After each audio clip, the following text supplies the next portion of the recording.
I came home from a year-long deployment to rebuild my marriage, but my mother was determined to tear it apart. I had to choose, the woman who raised me or the woman who waited for me. She called my wife useless. That was the first thing I heard after 12 months away. Not, "I missed you." Not, "I'm proud of you." Just that some bitter, venom-laced judgment from my own mother hissing through the phone while I stood in the airport with my duffel bag still slung over my shoulder. I hadn't even made it home yet. 1 year. A full damn year deployed overseas, missing holidays, birthdays, even the death of a cousin I'd grown up with like a brother. I held on through all of it with one thought, getting back to my wife, Lena. Holding her. Being close again. Just having a moment to breathe and remember what normal felt like. But my mom?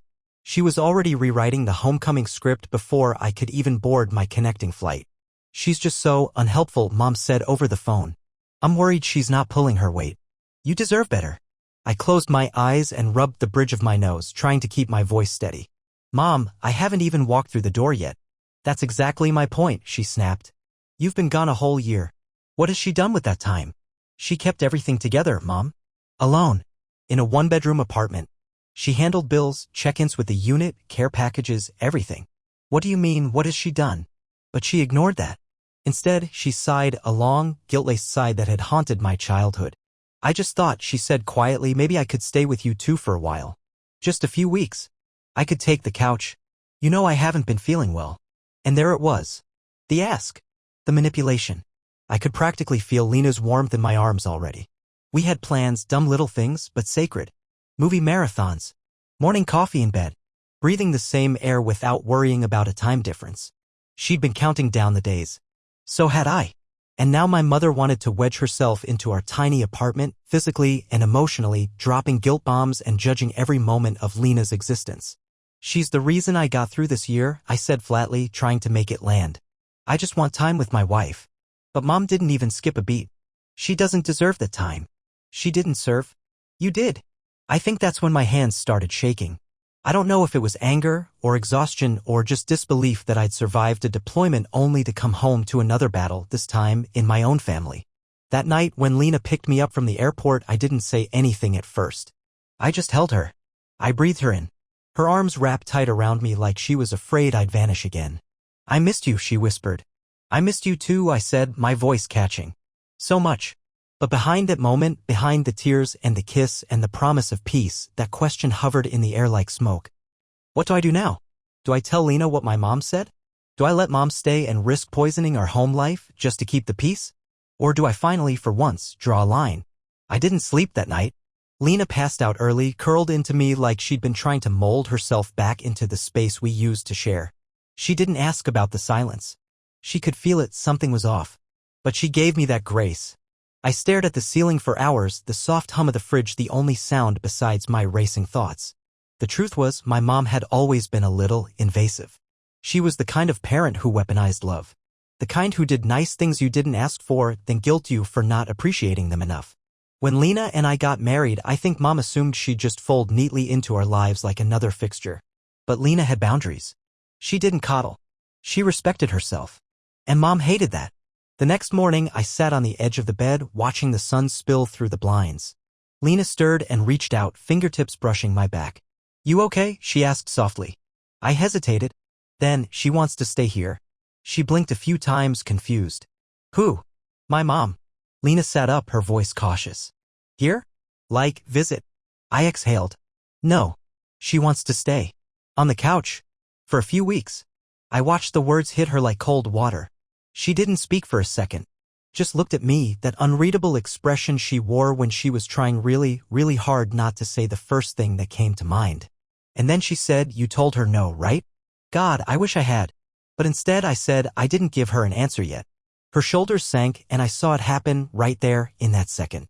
That little flicker of hope she'd been holding on to all year, it dimmed. I felt like the worst kind of coward. "Jake," she said, her voice low. "It's been a year. I haven't had you to myself in 12 months. I've been holding this apartment together with duct tape and ramen noodles. I've missed you. Not just as a husband, but as a person." "I know," I said. "I know. And I want that too. She said some stuff. About you. That you're not supportive." Lena froze. "She said that to you?" "Yeah." "She called me unsupportive?" A bitter laugh escaped her. "That's rich." Did she mention how I sent her groceries when her card got declined last month? Or how I called her twice a week just to make sure she wasn't lonely? I looked down at my hands. I couldn't defend my mom without lying to myself. It's not about the couch, Lena said finally. You know that, right? I nodded. She doesn't like me. She never has. And now that you're back, she's trying to drive a wedge between us so she can have more of you. The worst part? She was right. Mom had always had a way of framing her needs as emergencies.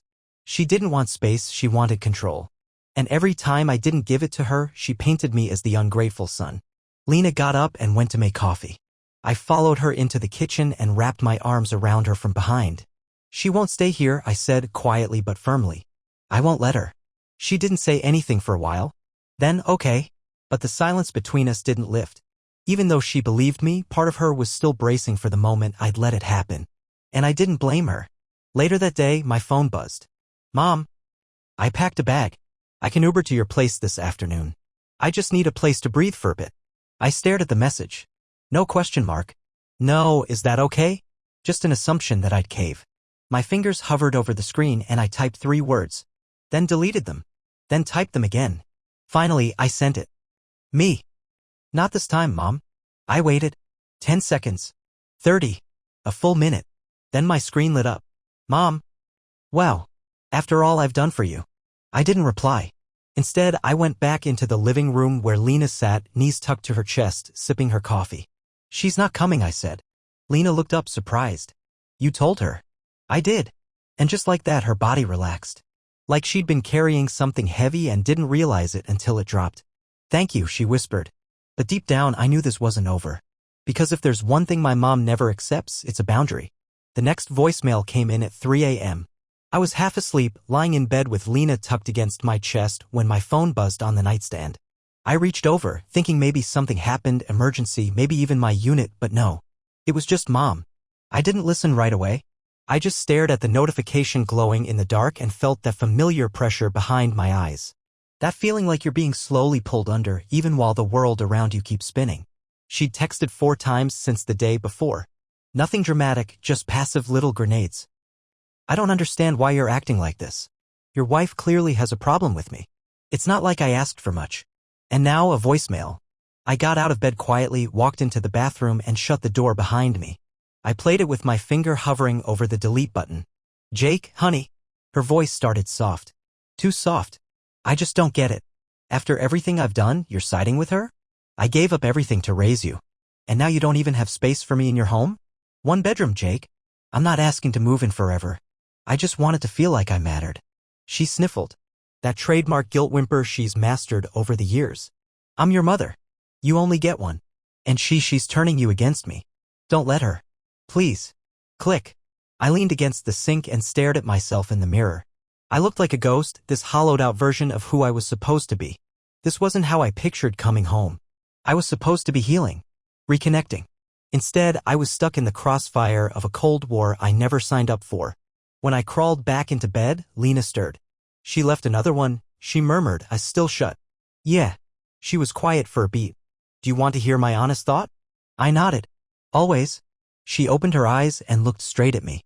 I think you're afraid of what it means to stop being her son. That hit harder than I expected. Because yeah, I was. I'd spent my whole life being the buffer, the fixer, the good kid. My sister cut contact 5 years ago after a massive blow-up and Mom's version of events painted her as the villain. I didn't want to believe it at the time, but now I wondered if my sister had just been the first one to say enough. Lena continued, her voice barely above a whisper. I'm not asking you to pick sides.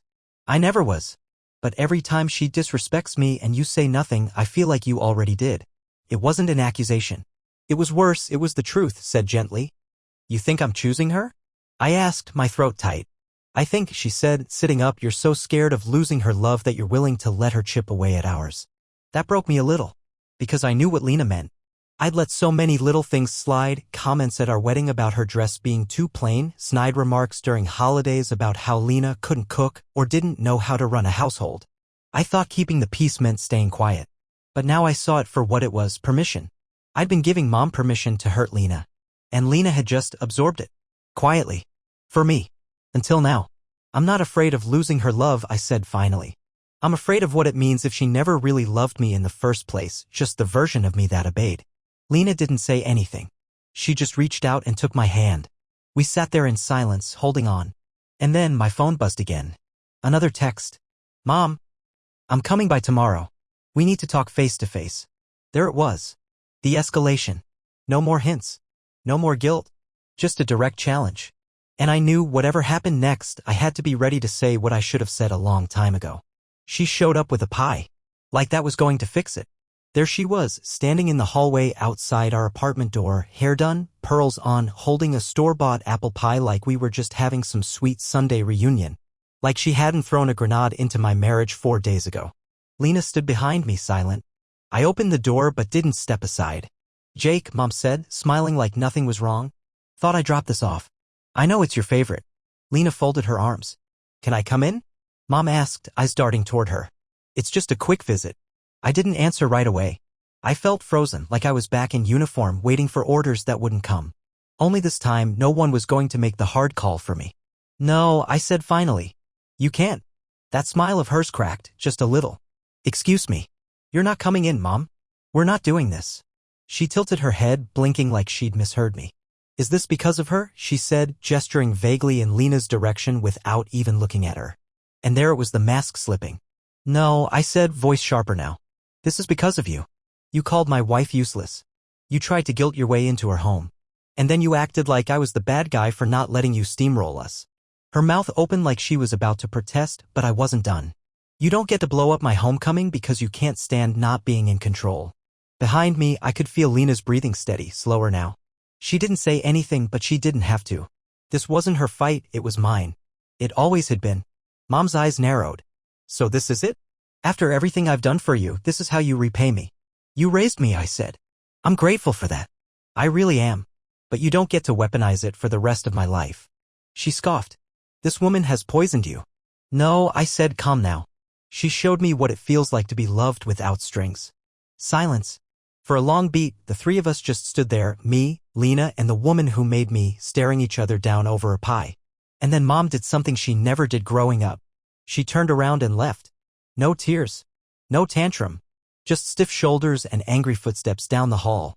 She left the pie on the floor like it was a damn olive branch. I closed the door slowly.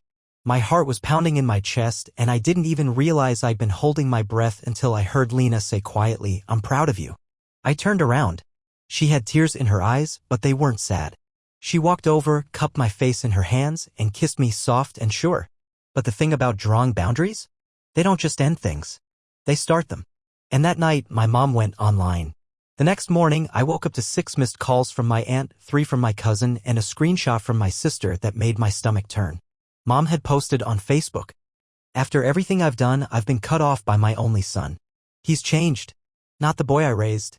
Some people get married and forget who truly loved them first. The comments were brutal. Relatives chiming in with, that wife of his has always seemed off, and you deserve better. And just like that, she'd taken our private fight and made it public. I've never been one to air my business on social media. But apparently, my mother had no such reservations. By 10 a.m., her post had nearly 40 comments and at least a dozen passive-aggressive emojis. She didn't tag me classy move, but she didn't have to. Everyone who knew us could read between the lines. And they did. My cousin Gina messaged me first. Hey, I'm not trying to get in the middle, but what the hell is going on? Then came my uncle. I saw your mom's post. Call her, son. She's hurting. And finally, my sister, Casey, who, until now, had been radio silent for years, sent one simple text. Told you. I stood in the kitchen holding my phone like it was covered in thorns. Lena was across from me at the table, sipping her tea, trying to act like she wasn't watching me process all of this in real time. But I knew she was bracing. She knew the floodgates were about to open. I think she wants to burn it all down, I muttered. She already did, Lena said without looking up. I sat down slowly. You okay? No, she said honestly. But I'm not surprised. She's never cared how I felt. This is just her next move, making everyone else choose between her version and the truth. I nodded. She's not just trying to hurt you, Lena added. She's trying to isolate you. Me out of the picture, so she gets the version of you that never says no. That stung. Because again, she was right. And the worst part? I could already hear the chorus in my head. The uncles who'd say, but she's your mother. The cousins who'd shrug and say family is family. I texted back Casey. So you saw it too, huh? She replied instantly. Didn't even take her 2 days to pull that move. Welcome to my world. Did she do this to you? Yep. Different excuse. Same script. You're the golden boy though. Thought you'd be immune. Guess not. Question is, what are you gonna do now? That hit hard. Because I didn't know yet. But Lena had already started packing. What are you doing? I asked. She turned around slowly, holding a duffel bag in one hand. I'm going to stay at Becca's tonight. My heart dropped. Wait, what? Why? Because your family is making me the villain, Jake. And you're stuck between defending me or maintaining the illusion. I don't want to be a fight you're constantly choosing. I want to be your partner. You are my partner, I said, standing.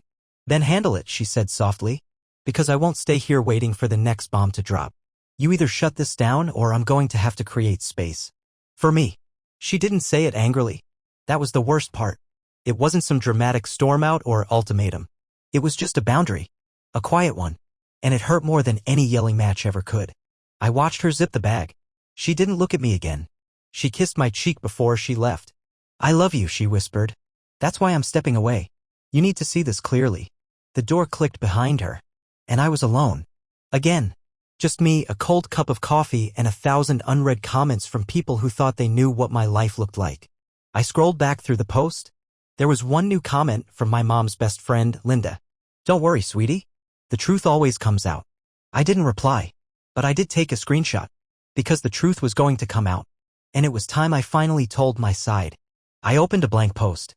Not to be petty. Not to clap back. But to be clear. I typed one sentence and hit post. 12 months gone. I came home to my wife. Not a war. Within 5 minutes, the first DM came through from my aunt. Oh boy. What did your mom really do? I never thought posting one sentence could start an earthquake. But apparently when you stop playing the dutiful son and start telling the truth, people lose their minds. The DMs came in faster than I could read them. Some cousins were confused. A couple tried to stay neutral. But the real heat came from the older generation, the aunts and uncles who'd bought into my mom's version of everything for years. You don't air family problems online, Jake. You embarrassed your mother. Whatever issues you two have, that's between you. But was it? Because she didn't seem to think so when she painted Lena as some manipulative homewrecker to 600 Facebook friends. What stung more was the silence from people I thought might understand. People who knew how she operated. Maybe they were scared to get involved. Or maybe, just like me for so long, they decided it was easier to go along than go against. I didn't hear from Lena that night. She didn't text. Didn't call. Around midnight, I tried. It rang twice and went to voicemail. I sat on the edge of her bed, our empty bed, and stared at the pillow she'd rested her head on just the night before. How quickly things shifted. A week ago, I was dreaming about this homecoming. Now I was wondering if my marriage was one more casualty of the war I didn't see coming. I opened my messages again and scrolled back through the DMs. That's when I saw one from someone unexpected. My old neighbor, Ms. Fletcher. She'd lived across the street from us when I was a kid. Widowed, no children, always had an extra plate at the table. Jake, I read your post. I've watched your mother do this your whole life. I didn't speak up then. But I'm telling you now, you're not wrong. You're just finally brave. Brave? That word sat heavy on my chest. I didn't feel brave. I felt broken. Like I'd split my life down the middle and didn't know how to stitch it back up. I thought about Lena again. About what she said. She's never cared how I felt. God, that line replayed in my head on loop. Because now I could see it. All of it. The way my mom used concern like a crowbar. The subtle digs masked as care. The forced gratitude for things I never asked for. Her version of love always came with conditions, obedience, loyalty, silence. And I had mistaken that control for closeness. For years. Until Lena. Lena who showed up for every video call, every care package, every impossible day. Lena who laughed at my worst jokes, who held it together while I was 7,000 miles away. Lena who'd loved me not as a title, son, soldier, provider, but as a man. And I'd let her feel second to someone who didn't even see her. That's when it clicked. This wasn't just about my mother crossing a line. It was about me redrawing it. Not for show. Not for Facebook. But for the woman who'd carried more than her share of the weight without ever asking for a parade. I grabbed my keys. It was past midnight, and I didn't know if she'd answer the door. But I had to try. When I pulled up to Becca's house, the lights were off. I stood on the porch for what felt like forever before finally knocking. And when Lena opened the door barefoot, tired, but still beautiful, I said 3 words I should have said much earlier. I chose you. Lena didn't say anything at first. She just stood there, arms crossed over her chest, hair pulled back into a messy bun, looking like she'd barely slept. I couldn't blame her. I hadn't either. You chose me, she said quietly, like she was testing the words, not sure they were real. I should have said it a long time ago, I said. And not just said it, shown it. Still, she didn't move. I could see her thinking, doing the math of every time I hadn't stepped in, every time I'd let my mom get away with a dig, a backhanded compliment, a dismissive glare. She finally stepped aside, just enough for me to enter. I didn't reach for her. I didn't try to explain right away. I just walked in, took a seat on the edge of the couch, and looked at the floor like it could offer me some kind of script. I let her talk about you like you weren't family, I said. I let her think she still got to decide what I do. And I kept telling myself I was keeping the peace, but really I was just afraid of what it meant to stand up to her. And now? Lena asked, standing across the room, still guarded. Now I know, I said. It means we stop pretending. It means we build something that doesn't need her approval to be real. I pulled out my phone, opened my messages, and showed her the last one I'd sent my mom just an hour before driving over. I love you. But I won't let you treat Lena like she's a problem to manage. If you want to be in our lives, you respect her. If not, you're the one walking away. Lena read it. Twice. Her shoulders dropped a little. Then she walked over, sat down next to me, and said, Jake, I'm not asking you to cut her off forever. I just need to know you see it. That you see what she does and that you won't let her keep doing it. I see it now, I said. And I won't. I swear. She didn't say, I forgive you. That would have been too easy. Too clean. But she reached for my hand. And that was enough. For now. We went home the next morning. The pie was still there on our doorstep, its tin dented from someone stepping over it in the hall. I picked it up, paused, then walked to the trash and dropped it in. Lena didn't say a word, but I saw the corners of her mouth lift just slightly. That afternoon, I got a message from Mom. If this is how you want it, fine. Just know when you're done playing house, I'll be here. And that told me everything I needed to know. She didn't see this as growth. She saw it as betrayal. And I wasn't going to let that be my problem anymore. 3 days later, I got an invitation. Not from my mom. From my sister. A coffee shop. Just her. No agenda. I think it's time we talked. Casey was already at the coffee shop when I walked in. Same old boots. Same beat-up denim jacket. Same no-nonsense look that used to make her mom say she'd never amount to anything with that attitude. She waved me over without smiling. You actually came, she said. I figured it was time. We sat in silence for a few beats, the kind where everything unsaid feels louder than anything you could say. Then she slid a paper cup across the table toward me. Black. Still your thing? I nodded. Yeah. She sipped hers iced, something cinnamon. Why, I saw your post. I figured. And Mom's. I exhaled slowly. Of course. She leaned back in her chair. I was waiting to see if you'd play along like you always did. But then you didn't. That shocked me. Why? Because you were the good one, she said bluntly. The golden boy. You got the praise, the fake hugs, the guilt-wrapped affection. I figured you were too far gone to ever see it for what it was. I let that sit for a moment. You left, I said. I didn't understand why. Because she treated me like an inconvenience unless I was useful, she said without hesitation. Same thing she's doing to Lena. But you? She poured everything into you. You were her second chance. Her do-over. I wasn't a kid when you walked away, I said. But I was still too much of one to get it. Casey stirred her drink with her straw. You get it now? I nodded. She's trying to control how people love me, I said. Who they are. How they show up. And if she doesn't get to dictate that, she makes it hell. Casey cracked a smile, small but real. There he is. We didn't apologize for lost time. We didn't cry or hug or promise to fix the past. But we started. Lena's good for you, she said. I could tell. From the way she looked at you in your wedding photos. That's not someone trying to win your mom's approval. That's someone who picked you, flaws and all. I felt something tighten in my throat. I almost lost her this week. Yeah, well, she said, tapping her fingers on the table, you didn't. That counts for something. We talked a little longer, nothing deep.